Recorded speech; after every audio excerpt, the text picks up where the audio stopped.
好耶，又来给各位做大冒险的视频啦！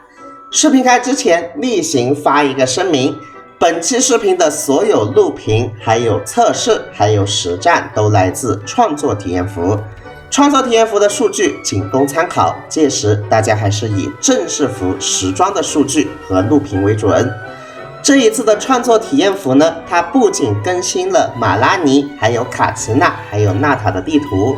我也发现幻想真境巨狮这一个之前饱受大家诟病的副本呢，也在创作体验服得到了非常多的改动。那么改动之后，幻想真境巨狮究竟如何呢？本期视频我就给大家试玩一下吧。那么我就不卖关子了。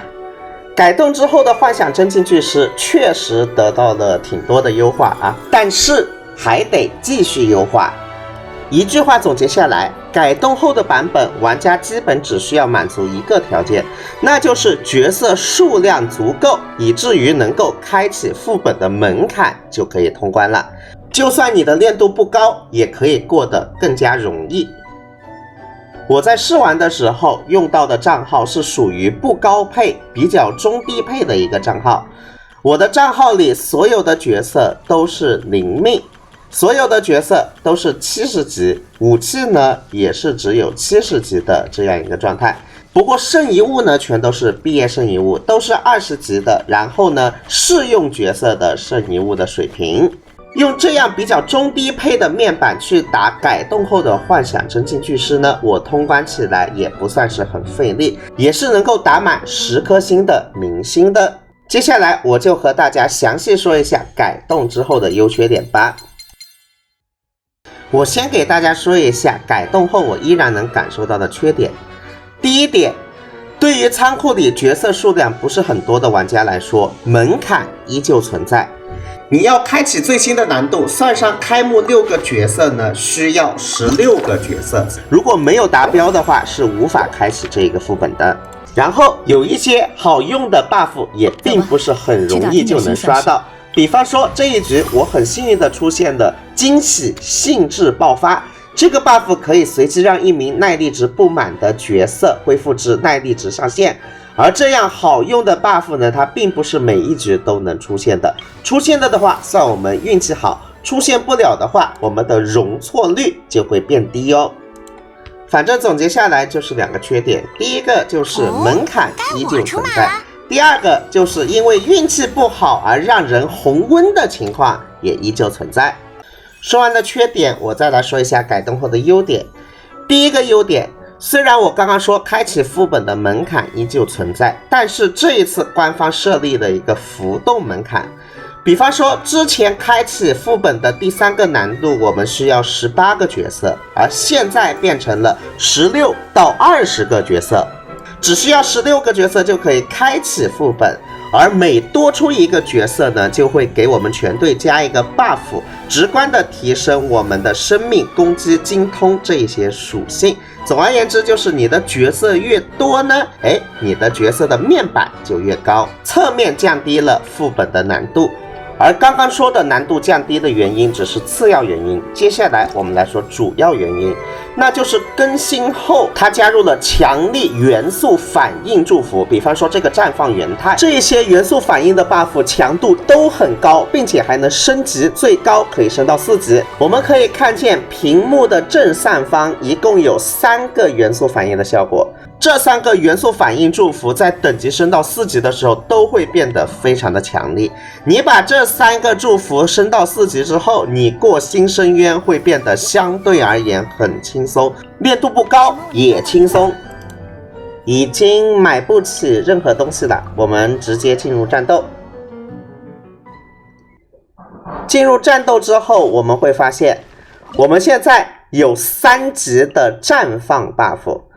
这个 buff 可以让我们直接忽视掉角色的强度，直接靠这个 buff 都能无脑通关。我在这里给大家试验一下，比方说我给尼禄队里加一个火系角色，这样的话我的尼禄就完全是一个白板了。我故意搭一个非常不搭配的阵容，只靠 buff 看看能不能通关啊。左下角只要出现了这个小熊图标，就说明我们触发了元素祝福的 buff， 看见没有？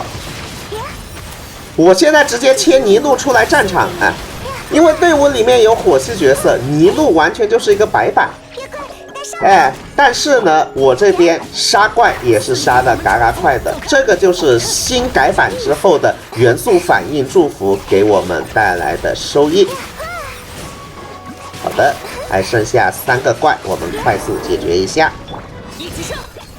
我这基本上是没有主 C 的情况下啊，就轻轻松松的就把第一关给打过去了。胡乱配了一个白板尼禄队，只靠他的祝福也是可以通关的，大家可以参考一下。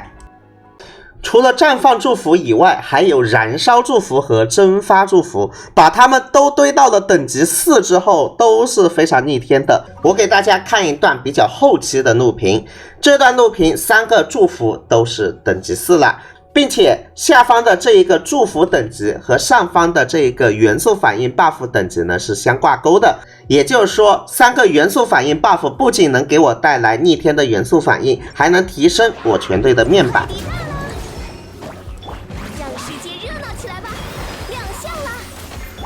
那我在还没有上胡桃的情况下，对面的血量已经在嘎嘎掉了，看见没有？对面的冰盾都还没有被我破掉，我全靠祝福打出来的伤害。哎，秋秋冰盔王已经被我们带走了。反正个人实战下来，我们所要做的就是在保证我们有角色用的前提下，尽量把3个 buff 的等级数都给点高，那么新的深渊呢就可以比较容易的通关啦。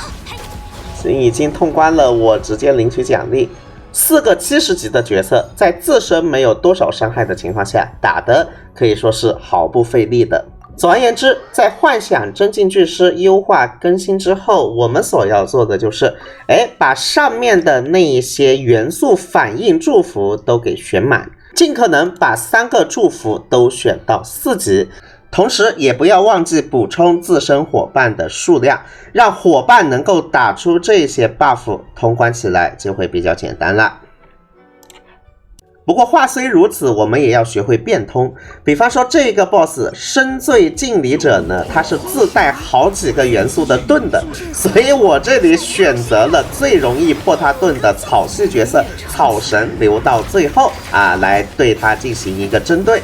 也就是说，你也不能靠那3个 buff 无脑通关，还是要有一定的角色规划的能力的。最后还有一点值得一提，那就是新的幻想真境巨狮，它把额外目标给去掉了，过关的花也变多了，加上多选角色也有额外的花可以拿，可以说是降低了不少挑战过程中的压力。总结下来，新的幻想真境巨狮优化之后呢，体验确实变好了，但是依然是优点和缺点并存。最明显的优点就是变简单了，平民也可以过。个人感觉策略性和趣味性呢也有所提高。而最明显的缺点就是门槛依旧存在，并且呢还是会出现红温的情况，离我心目中原神应有的水平还是有距离的。本期视频就给大家做到这儿，希望它后续还会有更多的优化吧。最后祝大家欧气满满，身体健康，再见。